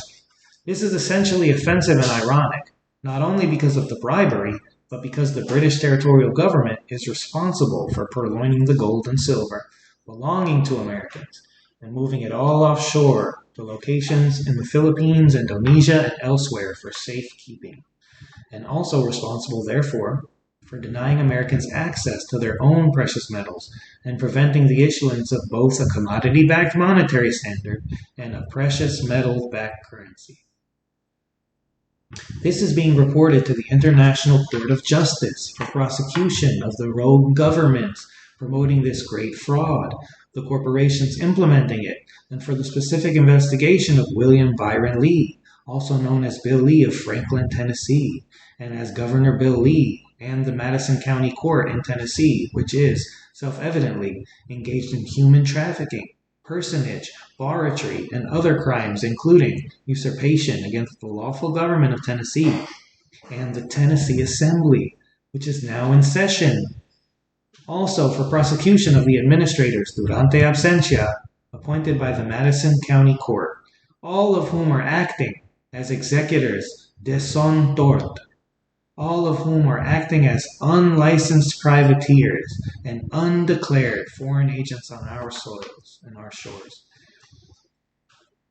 This is only one particularly galling example of human trafficking, personage, crimes and barratry, improper probate administration, probate fraud, pillaging, inland piracy, conspiracy against the constitutions of this country, evasion of contractual obligations, bad faith, fraud, racketeering under color of law, illegal mercenary activities on our soil, impersonation of American public officials, usurpation, unlawful conversion, violation of the Constitution of the United States of America, Article 6, 4, and Amendment 11, trespass upon our land and soil, armed robbery under color of law, impersonation of lawful court officials, and violation of both the Geneva and the Hague Conventions. This filthy administration of these courts by the British Crown and by the municipal United States must be brought to an end, together with the false legal presumptions promoted by these secondary subcontractors. The principals must be held to account and our assets must be returned to our own control without further misunderstanding or excuse. We rely upon the goodwill of the court and the international community to prevail upon the rogue interests responsible. Number 5, Blood Money 5, and additional issues for the International Court of Justice 11. Yesterday we described the particulars of the fraud and breach of trust that has been committed against every American by their own employees. A fraud and breach of trust that ultimately results in Americans being mischaracterized as things and treated as slaves by people who are willingly taking their paychecks out of their pockets. We are not alone. Many other countries are faced with the same dilemma. The servants have styled themselves the masters and use the instruments of government and the privileges of government to enrich and empower themselves at the expense of those they are hired to protect, their employers. They even entertain the fantasy that these resources are not confined to the present generation and that they have the power to indebt their employers' children far into the future. This fraud and breach of trust has been created and implemented by the government of Westminster and the Inns of Court organizations located in the inner city of London and the members of the Temple Bar. Our American tradition is to tolerate religions and to offer religious freedom to all. We do not believe in governmental interference in religious matters, but when an occult religion causes its members to snatch children for use as sacrifices and harvest their blood to create addictive drugs, a line must be drawn and action taken. When they use sophistry to create an entire culture built on lies and try to enforce their fantasies on others, it's time to act. It is perhaps strange to think that such an ancient and profane religion has gained grounds in the halls of academia, in the world governments, and in the professions. But this religion pretends to offer what many people in these occupations want: enlightenment, wealth, and political power. So they are drawn in like moths to flame, and nowhere in this more apparent than in the legal profession and the inner city of London, which has served not only as the center of the worldwide money cult, but also the last official bastion of the Temple of Baphomet. When evaluating the current circumstances, we must observe that there is a long association of the legal profession with this religion going back to ancient times. The Galli were priests of this religion who came to Rome via Turkey in the 2nd century BCE and promptly became tax collectors for Rome. They were distinguished by their hooded black robes and by bleaching their hair white, a tradition carried on by the British barristers who wore black robes and white wigs to this day. The black robes were also adopted by the Inquisition. As recently as the last century, apprentice attorneys in Scotland were called devils, and recently professional level instruction on how to lie. They received professional level instruction on how to lie. This religion also has a long association with sailors and the sea, and it was popular always amongst pirates. Its practice by sailors and pirates led to it being dispersed worldwide, and it has continued to have a following in the ranks of the world's naval forces to this hour. Adherents of this cult have greatly influenced the law of admiralty, for behold, Satan is cast down into the sea, and British maritime law too. Given this history, it is easier to see why the first social and cultural institutions to be undermined and misdirected by the followers of this cult are the courts, the banks, and the navy. The same thing happened in Babylon, Greece, Persia, Carthage, Rome, Phoenicia, Spain, and now England through the English-speaking world. In every case, the same plot is followed and the attack comes from the same sources: the lawyers, bankers, and naval officers, who are supposed to be serving the nations. They are, in fact, plundering. When they have pushed things too far and the backlash is coming, they move on like parasites to the next host nation, in this case to China. It's time to haul this darkness out into the light, the actual light, and deal with it in the open, once and for all, so that all the people of the world can finally realize what the problem is and deal with it. We believe that once this is done, the boogeyman will be revealed as nothing more than a coordinated effort by criminals to gain wealth and power, not much more sophisticated than any other garden variety fraud scheme, simply carried out on a vast scale and owed an equally vast international response. We've already explained how the Federal Reserve Note was created as a blood money, currency based on the labor and intellectual property rights of living people, and we have touched upon part of the reason why mostly British masterminds in charge of the Great Fraud both removed our American gold and silver from our shores and deliberately undermined the commodity-based monetary standards so as to expedite risk-free commodity rigging opportunities for the governments, agencies, and financial institutions involved. Now that you can see how the land of the free was converted into the land of the slaves by guile and breach of trust by the government of Westminster and its minions, the many members of the legal societies and hired jurists employed by the British monarch, all acting under the influence of the old Babylonian money code. You can also see the pattern of abuse and motives giving rise to the tragedy unfolding on our southern border. This crisis should be of eminent concern to the court and to the people of the world, if only because it so tragically demonstrates the end result of commercial self-interest, commingling with governmental policies, and all resulting in death, chaos, and destruction for innocent living people. The municipal corporation is implementing the policies of the municipal government of the United States is designed to create overwhelming and eternal debt on purpose. It creates this debt by never actually paying its bills, and instead advancing itself throughout the abuse of the credit and issuance of currency based on the credit of others. To keep this scam running requires that they either constantly increase the number of new citizens they can latch onto as property, or constantly decrease the number of their current priority creditors, those same citizens acting in their private capacities as mechanics, farmers, school teachers, and on. So pay attention, y'all, because this is what's going on nowadays. To keep this scam running requires that they either constantly increase the number of new citizens, that's why all the immigration, they can latch onto as property, or constantly decrease the number of their current priority creditors, the same citizens acting in their private capacity as mechanics, farmers, school teachers, and so on. So the people they owe good faith and credit. So that's why you see what's going on with all these poisons. The poisonous food, the poisonous water, the poisonous lifestyle, the poisonous division, and obviously the poison that's being presented on all of us. So there's two birds with one stone, because they're increasing the number of new citizens that they can latch onto as property, and they're constantly decreasing their current priority creditors, their owners, their employers.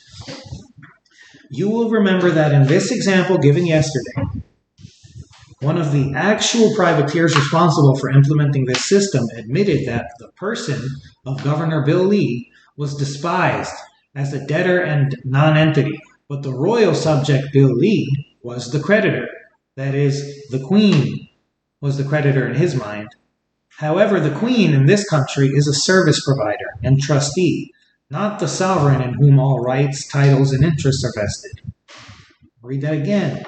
The Queen in this country is a service provider and a trustee, not the sovereign in whom all rights, titles, and interests are vested. That role belongs to the American states and people, who have been deliberately defrauded and impersonated in gross breach of trust and violation of commercial contract by the Queen's government and the government of Westminster, working hand in hand with support and collusion since 1937 by the Vatican City-State and the municipal United States government. So I'm going to read that one more time.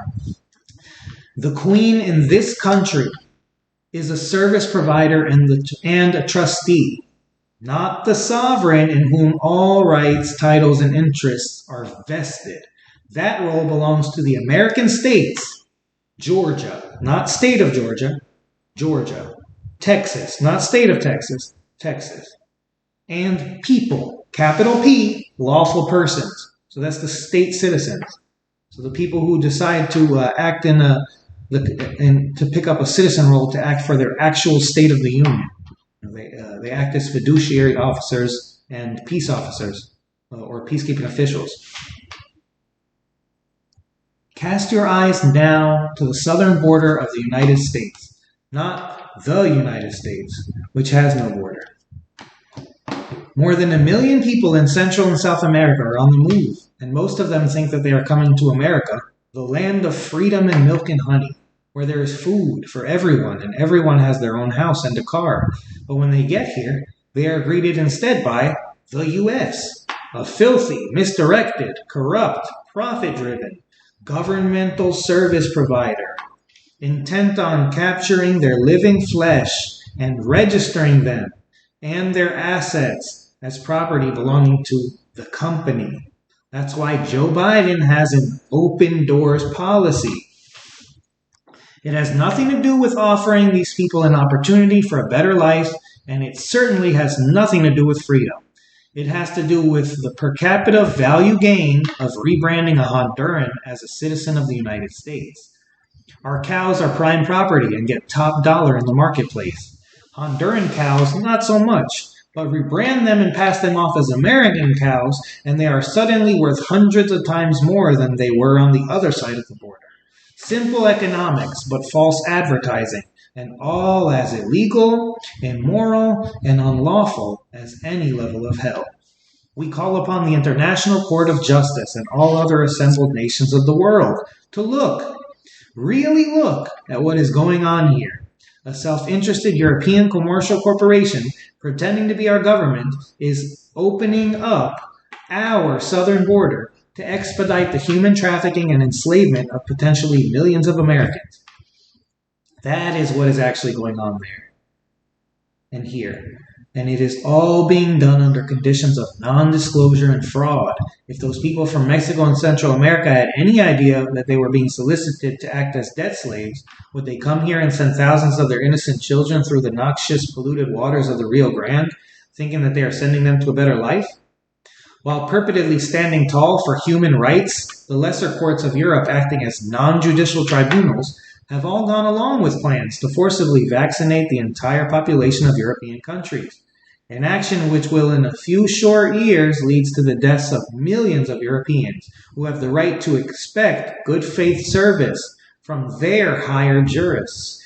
But those same jurists are being misdirected by the scum in Westminster and Rome and Vatican City, Bern and Monaco and DC, who are trying to juggle the books once again. Remember, to keep their Uber Ponzi scheme going, they have to constantly recruit new citizens, seize the assets of these innocent people, securitize these assets, and use these assets as collateral backing their own credit. The process is no different than the identity theft and unjust enrichment practiced by a credit card hacker. And if they can't lie, cheat, steal, defraud, impersonate, and traffic enough people into their scheme, it all falls apart. Then they are obligated to fall back to Plan B and start another world war and kill off millions of their creditors, which Joe Biden and his media conspirators are pumping up in the background too. It's not enough to maim and poison and sterilize people via nanotech. They are trying to prepare the American public for war against China, or against Iraq, or against Ukraine. And for what? Bad ideas come home to roost? It is past time for all this to stop and the perpetrators to be brought to justice. The actual government of the American states and people is alive and well, despite the self-interested lies of our federal subcontractors and their instrumentalities, which are being run as commercial corporations in the business of providing governmental services. All corporations formed in this country since 1870 have been improperly formed, and as they have been formed in our names and via the unauthorized exercise of our sovereign ability, to charter such corporations, their correction and administration and ownership does ultimately fall to us, and we are willing to make the necessary corrections. But we are at a loss to deal with the colluding corporations that have been formed outside of this country, and those which exist as transnational corporations, which are operating within our borders as criminal enterprises. We rely upon the high courts to recognize the clear and present danger, that these criminal activities and the organizations supporting them cause, and we have accordingly addressed the International Court of Justice, the Vatican Chancery Court, and the Court of the Lord High Steward to investigate, prosecute, and correct these corporations operating in international and global venues that have engaged in the unlawful securitization of living flesh, in human trafficking and unlawful conversion of assets, impersonation and barratry, and all other evils that accompany the double-ended impersonation scheme, which has been employed to create the worldwide appearance of insurmountable debt, which is owed largely but not entirely to the American people in the form of prepaid credit. We call upon the other nations that stand in need of debt amnesty and forgiveness to lift their heads and rally and realize that we only contribute to this criminality by allowing ourselves to be manipulated into wars that profit the same vermin responsible for this. This is not about politics, religion, or race. It is strictly and explicitly about organized crime and criminal activities taking place in international jurisdiction. Crimes and activities that require international action to stop and address them. I'm going to read one more and then we'll leave the rest for the next video. Additional issues for the International Court of Justice, Blood Money 6, the military quandary. The military is having trouble discerning who they actually work for, the Pope, the Queen, the Lord Mayor, or us. The answer is surprisingly complex, but it all boils down to they ultimately do work for us. The Queen and Lord Mayor have inserted themselves in the middle and taken control by acting as their paymaster in our purported absence, which is why Serco, Inc., a British corporation associated with MI6 and the Senior Executive Service, SES, has been cutting their checks. Please note that the U.S. territorial government was never granted any authority to do this, and it has been done under pretext of emergency powers that don't exist. Please also notice that with our appearance and coming into session, there's no excuse for continued territorial overreach and assumption of control of any function not specifically delegated to them under their constitutional agreement. We've objected to the Queen and Lord Mayor exercising control over our military payroll and have also objected to them assuming free access to our credit for purposes never agreed to, while failing to honor their actual contractual obligations in other regards, such as securing our southern border, which is clearly their responsibility.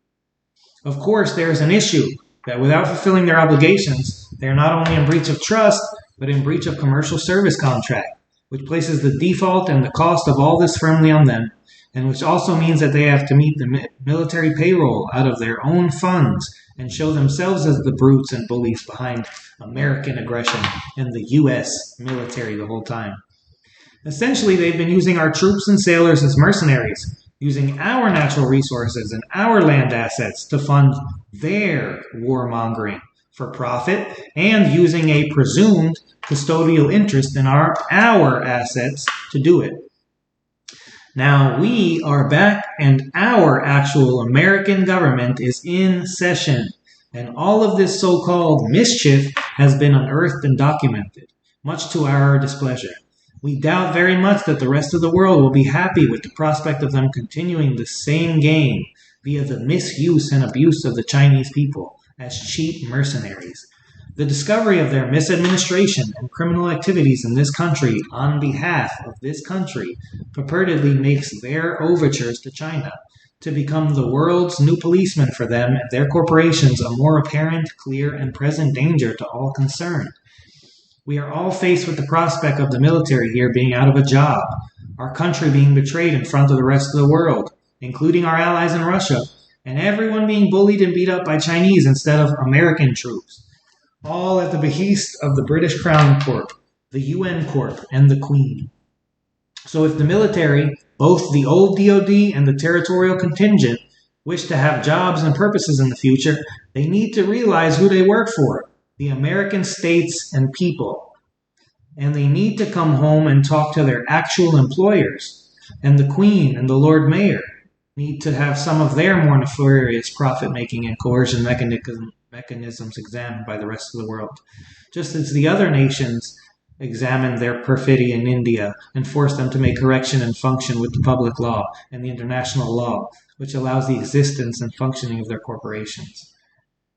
It's more than past time for the Pope, who in the end is responsible for this entire boondoggle, to examine the treaties allowing the inner city of London to exist, and also the incorporation franchise that allows the British Crown Corp and the UN Corp, founded by Vichy French war criminals, to exist.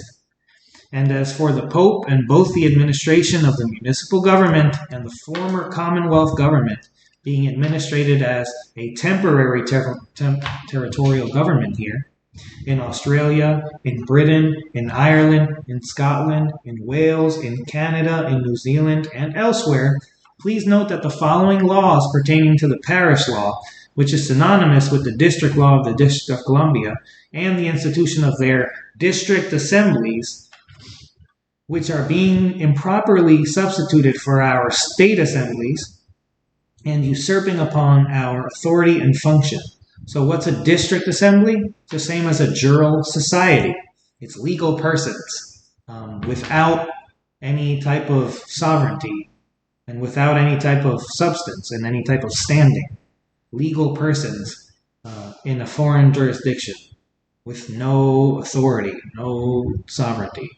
State assemblies are the living people in a nation state or / State of the Union, whichever one you want to call it. And, they're the ones who have all the sovereignty. They're the ones who own and control all the land, all the assets, all the property in their nation state. And they're also the ones that are supposed to be, self-governing that nation state. So which are being improperly substituted for our state assemblies and usurping upon our authority and function. Godwin versus Lunnon, 1771. Act of Assembly, 1748. Copied from Act of 1705. Jurisdiction of the General Court. Ecclesiastical visitation and deprivation are no parts of the office of an ecclesiastical judge. Bear in mind that districts equal parishes, and that municipal magistrates, that is, ecclesiastical judges, operating in municipal districts, have been used to seize upon and confiscate the assets of their American employers, at the same time as former Commonwealth, but now territorial district judges have done the same thing in United States district courts. The Pope and the Queen, Lord Mayor, have been abusing the ecclesiastical courts to commit inland piracy against their clueless American employers, and right under the noses of our military the entire time that this has been going on. 3 Burns Ecclesiastical Law 58. Penalties of a premunire, forfeiture of property, for outlawry resulting in perpetual imprisonment of the person, which results in a bill of attainder, like the so-called 14th Amendment, which is outlawed with respect to all Americans in this country by Title IV of both the Constitution of the United States and the Constitution of the United States of America, have been liberally applied to Americans in breach of trust and commercial contract by these same district courts and their officers. See outlawry for felony. 1 U.S. 86, 16 R.S. 2, temporal cognizance / temporal law, Act of Assembly 1661, Act of 1696. The parishioners are indeed the persons ordered to furnish the money, that is, the municipal citizens of the United States and U.S. corporations, denoted as citizens under the diversity of citizenship clause, but the erection of the parishes, that is, districts, and the gift of a salary or stipend, or in other words, the foundation and endowment of the church, is in the act of the legislator, meaning the foreign state-of-state legislature in this case. They direct an officer, in this case, a hired jurist or agent, as an IRS agent, operating under color of law, to levy 16,000 pounds of tobacco, in this act, on the titheable, that is, taxable, persons of the parish district, As soon as this money is converted and in hand, it becomes the money of the public. Camp v. Lockwood, 1 U.S. 393, Pennsylvania, 1788. Restitution of estates and properties already confiscated as a result of the War of Independence. As to the restitution of estates already confiscated, it is not required by treaty of peace between the United States, that is, the company, and Great Britain to be done, even as to real British subjects. A treaty is just as much a law of the land as an act of Congress. So, property confiscated prior to 1783 does not need to be returned to the prior owners, even if these owners were British subjects, because the Treaty of Paris concluded in 1783 between the municipal United States and the British King did not include any such provision as part of the settlement. Crane v. Reeder, 25 Michigan 303, 1872. Under Jay's Treaty of 1794, a delinquent subject is an attainted traitor, referring back to the obligation of the British subjects and municipal subjects to pay war reparations. Wow. 332 Michigan 237. A bill of attainder is a legislative, also known as a police act, which comes under the authority of Article 1 courts, which inflict punishment without judicial trial. As you can see by reading the so-called 14th Amendment to the Constitution, published by the Scottish Commercial Corporation, usurping upon our good name and identity in 1868, and operating as the United States of America Incorporated, the municipal citizenry of the United States were subjected to exactly such a foreign bill of attainder. The problem is that the Pope's two incorporated instrumentalities have colluded together to deliberately misidentify Americans as municipal citizens, and have knowingly prosecuted them as such under false presumptions in his own parish district courts, despite the fact that Article 4 of both the Constitution of the United States and the Constitution of the United States of America explicitly forbids this activity on our soil. As more confirmation of this, you will note the Federal Rules of Civil Procedure published by these courts stipulate an appearance of justice, not actual justice. So this becomes an admission that the courts have knowingly been operating under color of law on our soil, in violation of our treaties and our public law, our constitutions allowing these purveyors of essential government services on our soil. Jackson v. Sands, 2 Johnson, Cass. 267, 1801. Regarding immediate, meaning instant, action, attainders by legislative acts, establishing commissioners of forfeitures. Confiscation of law, 1777. 2 citizens of the Commonwealth of Virginia, wards of the Commonwealth being administered by the British Crown Corporation, were not indebted to a subject of Great Britain, where the eminent domain of Virginia was confined to internal affairs, and the property of the debt was not within the limits of its territory. Territory refers to the territorial government domain. HN 7. Justice is the right to reimburse the expense of an unjust war. The various rules that allow bills of attainder to be issued by foreign government against their own foreign citizenry living in this country, or against the citizenry of other foreign service providers living in this country based on treaties, don't apply to Americans. In fact, Americans are specifically exempt and excluded from and protected from such bills of attainder by Article 4 of both the Constitution of the United States and the Constitution of the United States of America.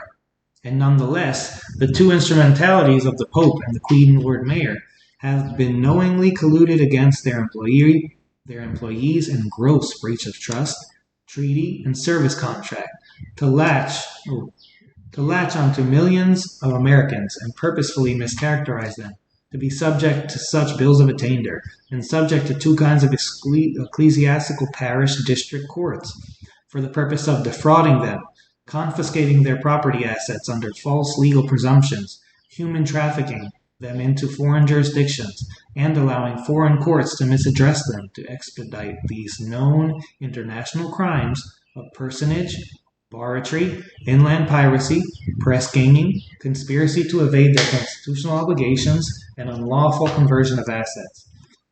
All the above definitions and case citations are important, as well as the two federal constitutions cited, to form a correct picture of the circumstance that the criminals used to take advantage of their employees under color of law and in violation of both the Hague and Geneva Conventions.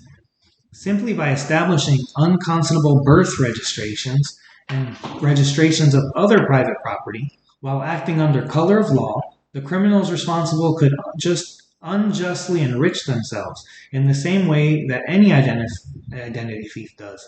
In this case, by impersonating their victims as foreign citizenry, subjects to bills of attainder, presenting a subject matter jurisdiction based on this fraud in the victim's assets, then using the purloined assets as collateral for issuance of credit, running up debts in the names of the victims, and then using coercive force to collect the phony debt from the victims in their foreign parish district courts. While these courts and foreign governments have always had the right to establish bills of attainder on their own citizenry and the citizenry of foreign corporations under treaty, they are specifically and explicitly forbidden to apply any such legislative matters to Americans. Rather than abide by this simple constitutional mandate, they have deliberately entrapped their employees in adhesion contracts of various kinds while acting under color of law as the government acting under delegated power, and have thus presumed upon their American employers and misaddressed them, shanghaied them into foreign jurisdictions, and subjected them into foreign courts when no such action was ever necessary and cannot be justified. The perpetrators of this vicious scheme will argue that they were faced with an emergency and had to claim and exercise emergency powers because the American state-of-state organizations and the Federal Republic were both inoperable after the Civil War. But the actual states of the Union and their unincorporated Federation of States were not involved in the Civil War and were perfectly intact in 1865.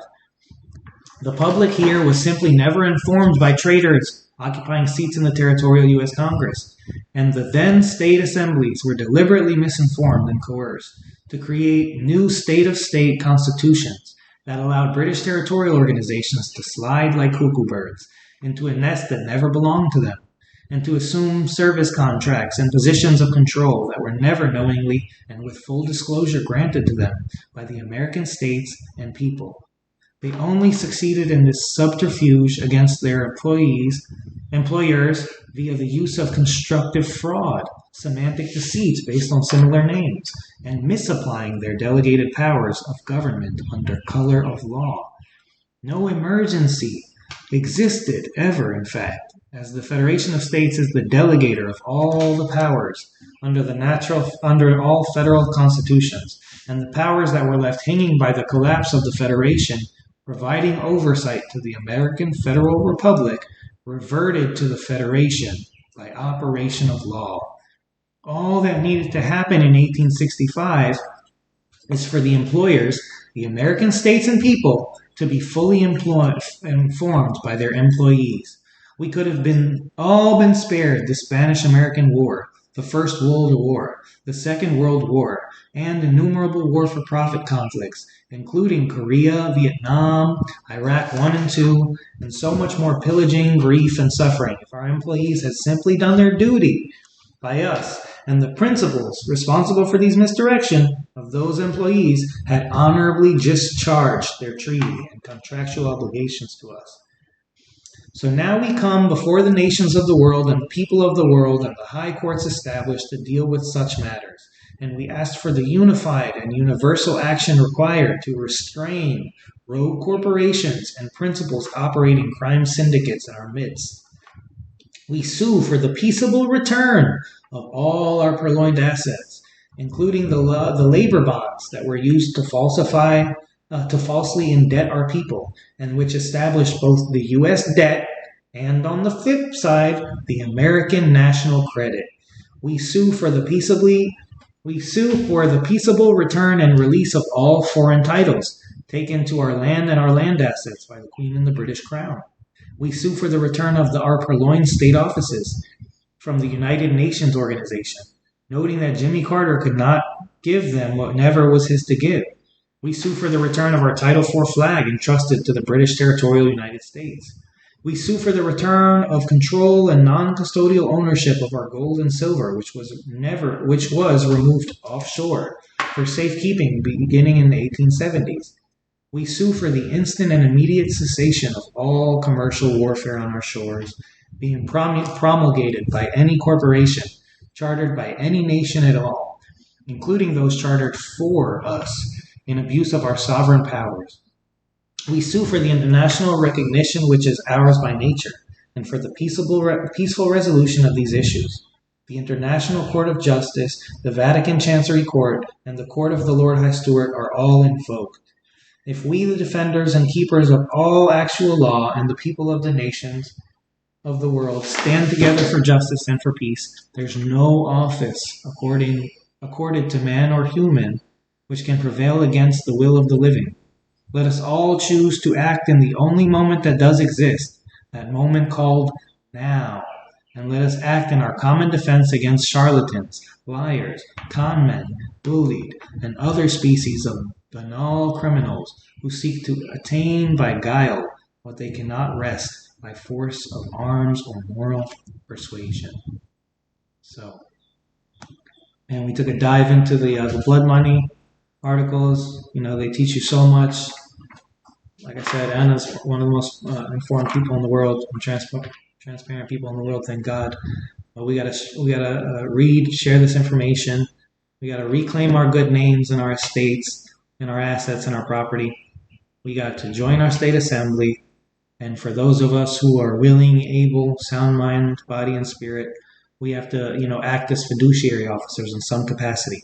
We got to join our state assembly and act as state citizens, as lawful persons, those who can enforce the Constitution, those who have all their constitutional guarantees and their protections.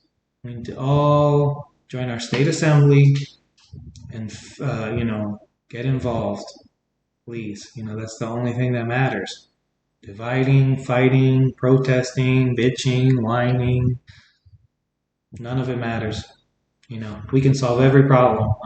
Like I said, the poisoned food, the poisoned water, the poisoned lands, all the money problems, all the legal problems. Remember, it's all color of law. So all we got to do is just realize who we are and act as employers.